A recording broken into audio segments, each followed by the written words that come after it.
high above the front lines.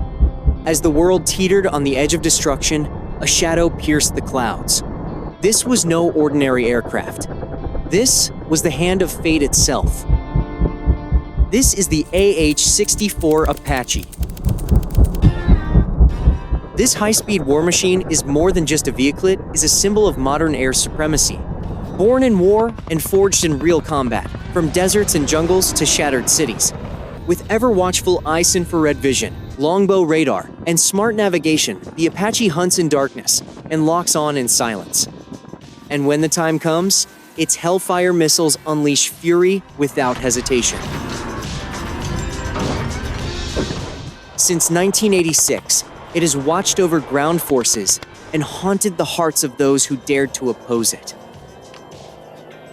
In this documentary, we reveal the secrets behind the deadliest attack helicopter of the 21st century. From the shadowy days of the Cold War to secret missions deep in the Middle East, get ready.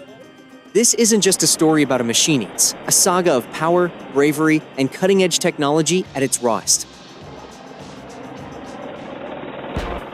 To be part of an Apache crew is not just to fly, it's to survive under relentless pressure.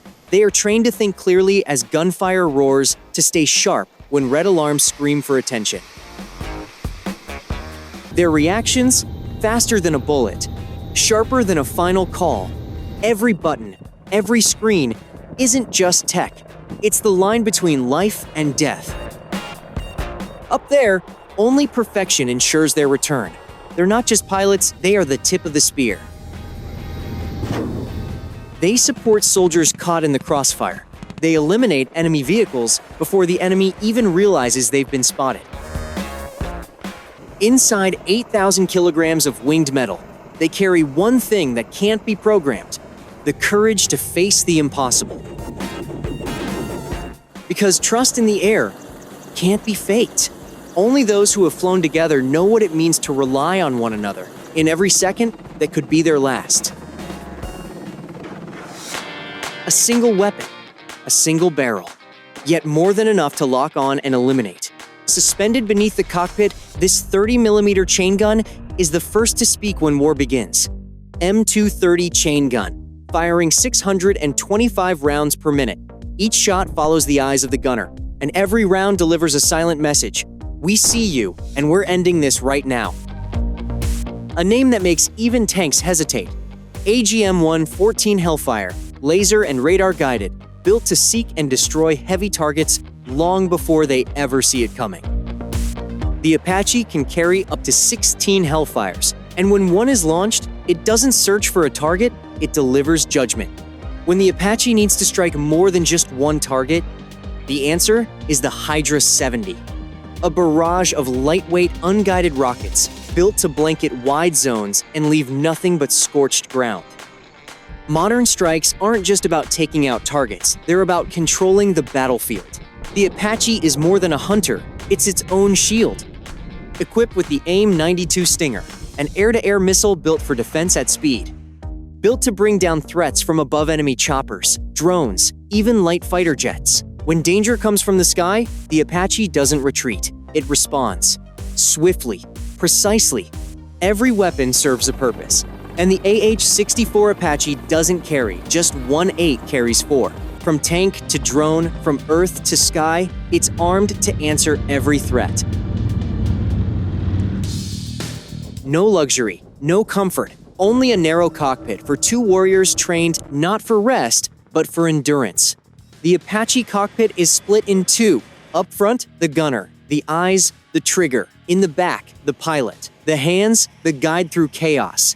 Up front sits the one who sees first. With advanced targeting systems, TADS and PNVS, the world is rendered not in light, but in heat and signal. The gunner's helmet is wired to the weapon systems. One look locks the target. The entire machine follows his gaze. A single eye movement missile armed. A single command resistance over. Seated higher in the rear, the pilot does more than fly. They hold the line, balancing chaos when the ground below turns unpredictable. Low altitude rotor control. Missile evasion, positioning for the perfect shot. In the pilot's hands, the impossible becomes routine. They speak little, but they understand everything. Every silence is coordination. Inside the Apache cockpit, the pilot and gunner are one system. It's not about who leads, but how they move as one. Not everyone can sit in that seat, because in that place, the pressure doesn't come from outside. It comes from the weight of invisible responsibility. The first shot doesn't come from the hand, it comes from the eye. And when the pilot wears this helmet, he doesn't just control the machine, he becomes one with it. This advanced helmet is the Apache gunner's third eye. Once it's activated, the M230 chain gun is no longer controlled by hand, but by sight. Right above its rotor stands the longbow radar. A small dome butt inside it lives the brain of the battle. Capable of detecting 128 targets simultaneously, it scans, identifies, prioritizes, and decides who dies first. The Apache doesn't need line of sight, just the knowledge that an enemy exists and its radar will guide the strike. When the helmet becomes the guide, when the radar becomes the mind, and when the weapon doesn't wait for words, just a shift of the eye. It's not about speed, it's about who sees first, who locks on before being seen. With a helmet that steers the fire and a radar that selects the victim, but to dance across the battlefield with speed, precision, and unbelievable agility.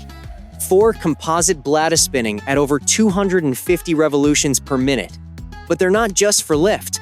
The main rotor of the Apache was made to survive even under fire. Strong, resilient, shaped not for speed alone, but for unmatched maneuverability. That small rotor at the tail of the Apache might go unnoticed, but it holds the power of direction, balance, and precision in motion. Without it, the hunter becomes nothing more than a shadow blown away by the wind. Speed isn't measured in digits, but in decisions. At 293 kilometers per hour, the Apache skims the earth, then dives, halts, pivots, and fires in a heartbeat. Not every helicopter can move like this, and not every pilot can control it. But in the right hands, the Apache's rotor isn't just for flight, it becomes the wing of a war machine. One that can sneak in, strike, and vanish at full speed. An Apache pilot doesn't just carry firepower, they carry protection invisible to the eye, but never absent. They wear helmets with night vision and weapon-guiding tech and ballistic plates guarding their chest and spine. Under their seats, a survival kit waits radio, rations, sidearm, and a sliver of hope for the day everything falls apart. They don't rely on hope alone. They rely on systems built to protect them, even when the helicopter itself can't. When the Apache takes to the skies, all decisions come down to 2 voices. Target locked. Confirm fire. Firing now. Some threats come from the skies. The Apache responds with a Stinger short-range, air-to-air, fired fast, exploding before the enemy ever sees it coming. In the narrow cabin, there's no room for doubt, no second guessing. Pilot and gunner clear on their roles, bound by trust, connected by precision. When the trigger is pulled, the loudest sound is the silence that follows. For the crew in the cockpit, the mission ends not with the final shot, but with the return of stillness. America and the Soviet Union. 2 powers, 2 visions, 1 world caught in the middle. There were no battles in the open, only a constant threat, where every move risked total annihilation. Post-Vietnam, the US military knew one truth. What worked before wouldn't work again. Speed wasn't enough. They needed a helicopter built to endure in to return fire. In 1972, a classified initiative begins the Advanced Attack Helicopter Program. The mission: create a helicopter built to hunt tanks. Swift, durable, lethal. From a high-stakes competition between Hughes and Bell, a single machine would rise. The one we now call AH-64 Apache. The Apache wasn't built for parades. It was built to stop Soviet tank columns if the Cold War ever turned hot. With Hellfire missiles and low-altitude strike capabilities, the Apache became a nightmare for every armored vehicle from the East. Within NATO's battle doctrine, the Apache was both shield and sword, a hidden blade beyond the hills. If Soviet armor crossed into Europe, it would meet the Apache first flying beneath radar, closing in without warning and striking with deadly precision. In the deserts of the Middle East, not every battle was broadcast, and not every mission was met with applause. Behind scorched sands, beneath ruined skylines, and in the stillness of night came a machine knot sent to negotiate, but to end what others started. No banners, no broadcasts, only a time, a location, and 2 souls in the cockpit. The Apache's mission wasn't to make noise but to infiltrate, strike fast, and vanish before the sun rises. Heroes don't always march on foot. On countless shadowed nights, when the radio called for help but no reinforcements could move, the Apache arrived, alone. It hit, it held, then vanished. Before the echo faded, many of its missions remain unrecorded, absent from reports, erased from the books of history. But to those it saved and those it silenced, the Apache became a name spoken not in pride but in quiet reverence. The Middle East has known countless battles, but not every strike came face to face. Some descended from the sky, silent and unseen, carried by a machine with 2 hearts and a single purpose. In a world that changes fast, threats come in many forms. But one thing remains the same: the sky belongs to those who can survive it. It stands as a guardian, a hunter, a symbol of unmatched air dominance. The AH-64 Apache, unspoken in peace, undeniable in war. It appears when the world needs what diplomacy cannot deliver. To those who fly and the war machines they guide, the world owes a debt far greater than any history book will ever tell. Thank you for joining us as we trace the path of a legend in the sky, from the shadows of history to the battlefields of today. This is the AH-64 Apache. It never asked to be remembered, but it deserves never to be forgotten until we meet again in the skies above.